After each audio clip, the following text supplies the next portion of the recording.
Olá, semana curta, mas com muitas votações no plenário da Câmara. Teve até a sessão do Congresso que derrubou o veto presidencial às saidinhas dos presos nos feriados. Outro veto também rendeu muita discussão e foi mantido, o que criminalizava a divulgação de notícias falsas nas eleições. A Câmara também aprovou, depois de muita negociação, um projeto que estimula a fabricação de carros menos poluentes no Brasil. O mesmo projeto taxa compras de até $50 vindas do exterior, principalmente da China. Outra proposta aprovada flexibiliza as regras para o funcionamento de clubes de tiro e colecionadores de armas. Vamos começar com um projeto que cria programa de benefícios fiscais para montadoras de automóveis e autopeças que investirem em tecnologias menos poluentes, como os veículos híbridos e elétricos. O projeto cria incentivos financeiros de quase R$20 bilhões em 5 anos, mas provocou polêmica por outro motivo: a taxação de compras de até $50 no exterior feitas pela internet. Essas compras hoje são isentas. O projeto original acabava com a isenção, o que faria o imposto passar a ser de 60% sobre o preço dos produtos, que se cobra hoje dos artigos de mais de $50. O argumento do governo é de que a isenção prejudicava a indústria nacional e inviabilizava a concorrência com produtos chineses. Depois de muita polêmica e negociações, o relator deputado Átila Lira, do PP do Piauí, definiu uma alíquota de 20% de imposto de importação para os produtos de até $50, ou pouco mais de R$250. A partir desse valor, a cobrança continua a ser de 60%. Os estados cobram ainda 17% de ICMS, o que gerou críticas da oposição. Para o deputado Kim Kataguiri, do União de São Paulo, mesmo com um acordo, as pessoas mais pobres serão prejudicadas pela medida. Em vez de acabar com a isenção cobrando 60% de imposto de importação, foi feito um acordo do qual eu não faço parte, do qual eu não concordo, para cobrar 20% de imposto de importação mais os 17% de ICMS.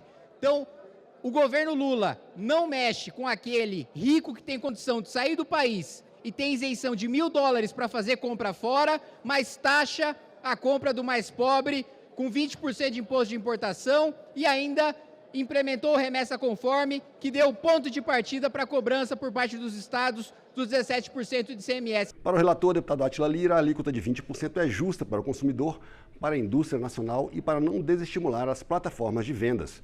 A base do governo e a maioria do plenário concordaram, como disse o deputado Gervásio Maia, do PSB da Paraíba.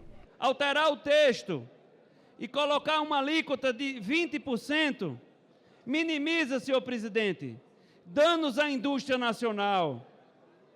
É impossível que a indústria nacional possa competir com a indústria da China sem qualquer incentivo em relação àquilo que se discute nesse instante. É impossível. Esse projeto seguiu para análise do Senado. Outro projeto que também foi enviado para análise dos senadores é o que flexibiliza as regras do governo federal relativas a clubes de tiro e posse de armas por colecionadores. Essa proposta susta trechos de decreto assinado pelo presidente Lula no ano passado. O texto aprovado exclui exigências previstas no decreto, como a de que os clubes de tiro têm que ficar a uma distância de mais de 1 quilômetro de escolas. Também retira do decreto a proibição de colecionar armas de fogo automáticas de qualquer calibre e acaba com a exigência de que coleções só podem ser feitas por pessoas jurídicas registradas como museus. Além disso, retira a proibição de uso da arma diferente daquele declarado quando ela foi comprada. Segundo a relatora da proposta, a deputada Laura Carneiro, do PSD do Rio de Janeiro, isso impedia, por exemplo, que a arma passasse a fazer parte de uma coleção, ou seja, saísse das ruas. O autor da proposta, o deputado Ismael Alexandrino, do PSD de Goiás, disse que as alterações não ferem a intenção do decreto de restringir o uso de armas pela população e simplesmente retiram imposições consideradas excessivas. Ele deu exemplos. Se a pessoa tem 5 armas, ao invés dela ir ao clube com uma arma, ela tem que levar 5. Se ela tem que ter 10, ela tem que levar 10.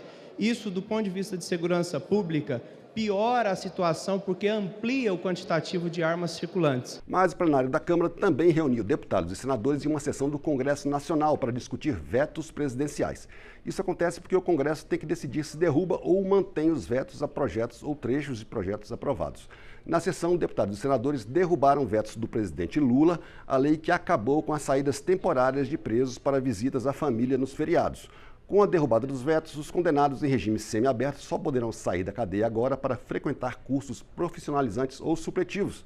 Entre os deputados, os vetos foram derrubados por 314 votos contra 126.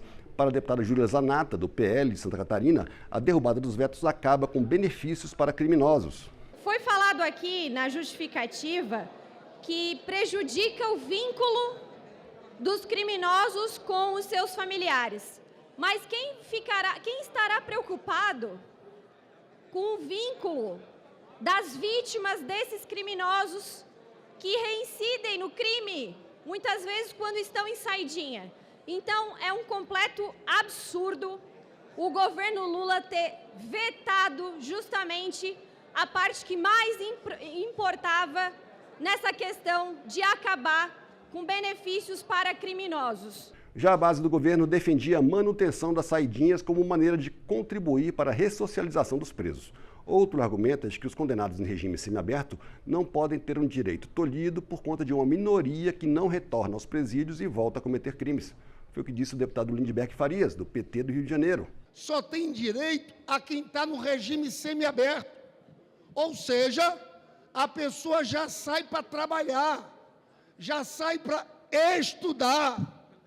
Seria, sem razoabilidade alguma, impedir o contato com a família.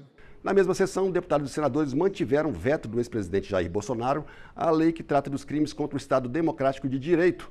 Um dos trechos vetados criminalizava a produção e divulgação de notícias falsas durante o período eleitoral, com pena de até 5 anos de prisão. Outro item vetado punia quem impedisse manifestação pacífica de movimentos sociais, sindicatos e outros grupos organizados. Entre os deputados, o placar foi de 317 a favor da manutenção e 139 contra os vetos.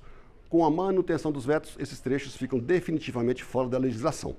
Para deputados da oposição, que na época dos vetos eram aliados do governo Bolsonaro, a punição para policiais que coibissem manifestações impede a atuação das forças de segurança na repressão de atos violentos.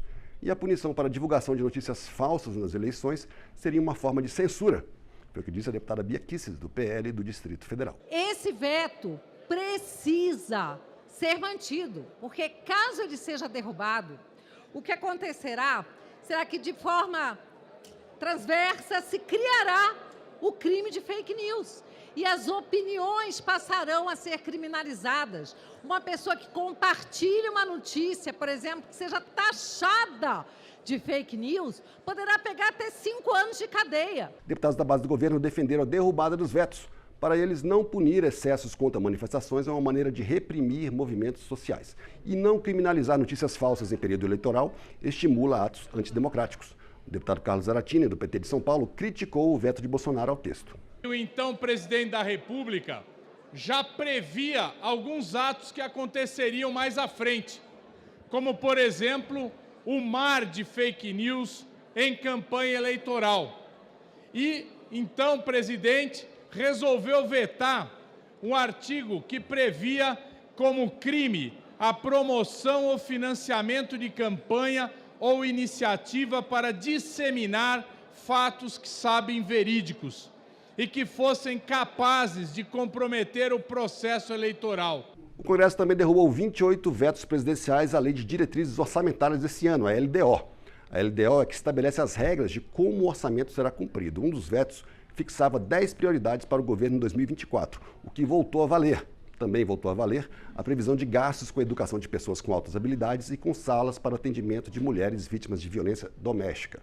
Outra previsão de despesa que retornou ao texto da LDO após a derrubada dos vetos foi com transporte escolar, alimentação e fornecimento de uniformes e kits escolares. Esses gastos passam a ser cobertos pelo Fundeb, o fundo que financia a educação básica. E esses foram os principais destaques do plenário da Câmara essa semana. Até a próxima.